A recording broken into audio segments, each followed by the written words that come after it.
Halo para investor sekalian, belakangan ini, ruang diskusi kita dipenuhi oleh berita mengenai kasus hukum yang menjerat salah satu figur influencer kripto terkemuka di Indonesia, Timothy Ronald. Lalu jika figur ini jatuh, apakah industri kripto akan ikut runtuh? Dan apakah ekonomi kita akan terimbas? Pertama, kita harus membedakan antara pemain dan lapangan. Apakah industri kripto hancur jika Timothy Ronald dipenjara? Jawabannya tegas, tidak. Timothy Ronald dan akademi edukasinya adalah entitas swasta.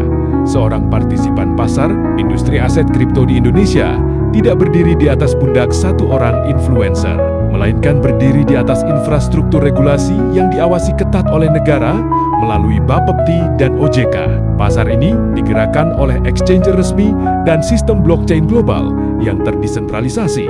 Penegakan hukum terhadap oknum justru membuktikan bahwa sistem pengawasan kita bekerja. Ini bukan tanda kehancuran, melainkan tanda kedewasaan industri menuju lingkungan yang lebih bersih. Kedua, mari bicara dampak ekonomi real. Ada kekhawatiran bahwa jika pasar kripto guncang, ekonomi Indonesia akan runtuh. Ini adalah ketakutan yang tidak berdasar pada data makro.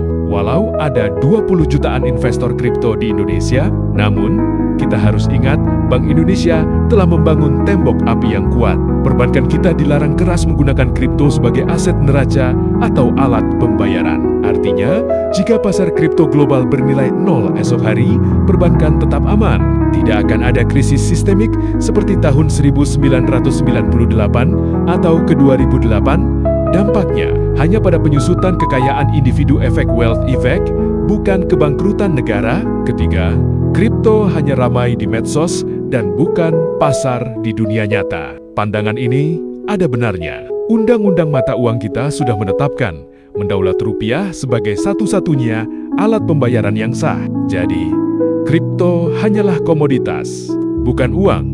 Kripto diperjualbelikan sebagai salah satu instrumen investasi seperti emas, namun bukan untuk membeli makan di warung. Jadi, ketidakhadiran kripto di teller bank adalah bukti ketidaknyataan kripto. Bahkan untuk membeli kebutuhan pokok, masyarakat tidak akan memakai kripto di pasar atau supermarket. Terakhir, apakah kripto merugikan banyak orang? Harus jujur, jawabannya iya, merugikan bagi masyarakat yang tidak memiliki literasi finansial.